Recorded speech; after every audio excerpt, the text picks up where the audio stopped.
ហើយតែចិត្តចូលដល់ចុងឆ្នាំម្ដងនឹងនៅអាមេរិកនេះសបោមានប៉ុននេះប៉ុននោះច្រើនមែនតើបងប្អូនជាតួយ៉ាងនៅក្នុងខែ10នេះខ្ញុំចាប់អារម្មណ៍ឃើញមានប៉ុនគេធំពីរប៉ុនទី1ហ្នឹងប៉ុន Halloween បងប្អូនអាកម្មវិធី Halloween គេច្រើនតែពាក់ costume គ្រប់សពបែបយ៉ាងឬក៏តាំងរូបអាក្រក់អីនៅមុខផ្ទះនៅកន្លែងធ្វើការនៅអីហ្នឹងហើយប៉ុនមួយទៀតហ្នឹងគឺជាប៉ុនដែលគេរំលឹកថ្ងៃនៃជំងឺមហារីកបងប្អូនដែលគ្រប់គ្នានៅខែ10ហ្នឹងភាគច្រើនគេពាក់ពណ៌ pink យ៉ាគេសម្គាល់ទៅដល់ថ្ងៃប៉ុនរំលឹកនៃជំងឺមហារីកហ្នឹងពាក់ពណ៌ pink ហ្នឹងច្រើនតែមាន logo ដូចរូបនេះបងប្អូននៅកន្លែងធ្វើការខ្ញុំរាល់ឆ្នាំហ្នឹងគឺគេមានលេងកម្មវិធីនេះនោះគ្រប់មុខសពយ៉ាងហ្នឹងគឺប្រមូលបច្ច័យប្រមូលថវិកាហ្នឹងដើម្បីជួយដល់អ្នកកើតជំងឺ cancer ហ្នឹងឬក៏កើតជំងឺមហារីកហ្នឹងនេះនៅកន្លែងធ្វើការខ្ញុំមានកម្មវិធី4បងប្អូនចាទី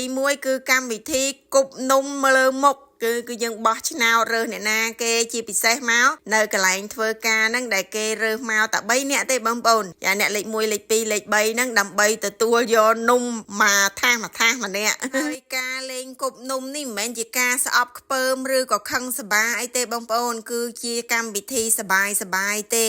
គិតទៅនៅអាមេរិកនេះគេលេងប្លែកបងប្អូនអ្វីដែលនៅខ្មែរយើងគេគិតថាវាមិនល្អគួរឲ្យប្រកាន់គួរអីហ្នឹងគឺมันគួរឲ្យចង់លេងมันគួរឲ្យចង់មើលហ្នឹងគឺនៅស្រុកនេះគេចូលចិត្តយកមកលេងណាវិធីគប់នំលើមុខនេះគឺថារើសប៉ះចំតអ្នកធំនៅក្នុង company បងប្អូនអ្នកខ្លះគេចាប់ឈ្មោះមកចំដើម្បីយកនំទៅគប់លើមុខមេអត់ហ៊ានទេណាបងប្អូនអ្នកខ្លះអត់ហ៊ានទេតើឲ្យរើសអ្នកផ្សេងអ្នកណាគេមានសមត្ថភាពក្លាហានទៅគប់មុខមេអីអូខេឡើងទៅបានប៉ុន្តែគេអត់មានខឹងមានសបាអីទេបងប្អូនមេគាត់លេងសើចសបាយដូចតែយើងដែរហ្នឹងមិនដឹងថានៅកន្លែងធ្វើការអ្នកផ្សេងទៀតគេធ្វើម៉េច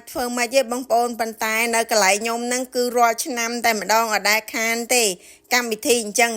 គឺរាល់ឆ្នាំហើយវាសបាយហើយ make ឲ្យទាំងអស់គ្នាហ្នឹង happy ហ្មងពួកគាត់ចូលរួមលេងទាំងអស់គ្នានេះគឺគាត់ស្ម័គ្រចិត្តចូលលេងបងប្អូនដើម្បីអង្គាសបច្ច័យឬក៏អង្គាសលុយកាក់ហ្នឹងជួយទៅដល់អ្នកកើតជំងឺមហារីកនៅកន្លែងធ្វើការខ្ញុំលុយជំនួយនេះគឺបានមកពីពួកខ្ញុំយកលុយហ្នឹងទៅទិញទីកិតហើយ vote ឲ្យអ្នកណាដែលយើងចង់គប់ផៃហ្នឹងឬក៏គប់នំហ្នឹងលើមុខបើយើងចង់ឲ្យអ្នកណាគេត្រូវនំមួយចានហ្នឹងគឺយើងត្រូវទិញទីកិតឬក៏ទិញសបុតហ្នឹងបញ្ជាក់ឈ្មោះគាត់ហ្នឹងឲ្យបានច្រើនទៅ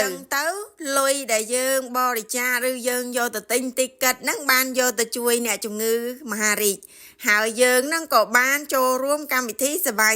ដែរកម្មវិធីបន្ទាប់ទៀតនេះគឺកម្មវិធីចាប់ឆ្នោតដែរបងប្អូនហើយឆ្នោតហ្នឹងឈ្មោះហ្នឹងគឺឈ្មោះរបស់ពួកយើងដែលចូលរួមទាំងអស់គ្នាយកទៅទិញទីកិតដើម្បីបោះឆ្នោតឲ្យអ្នកដែលត្រូវគេគប់នំមកបងប្អូនអញ្ចឹងនៅសល់ពីហ្នឹងមកគឺគេយកមកចាប់ឆ្នោតយករង្វាន់ក៏មាន3អ្នកដែរដែលត្រូវរង្វាន់គិតទៅធ្វើការហត់ហើយមានកម្មវិធីអញ្ចឹងលេងក៏សប្បាយមួយយ៉ាងដែរបងប្អូនអាចជួយរំសាយការហត់នឿយយើងបានខ្លះដែរតាំងពីខ្ញុំមកជន់ទឹកដីអាមេរិកនេះខ្ញុំចូលធ្វើការបាន2កន្លែងហើយបងប្អូនកន្លែងមុននោះគឺអត់ដែលមានកម្មវិធីអីសោះហើយខ្ញុំធ្វើការបាន1ឆ្នាំជាង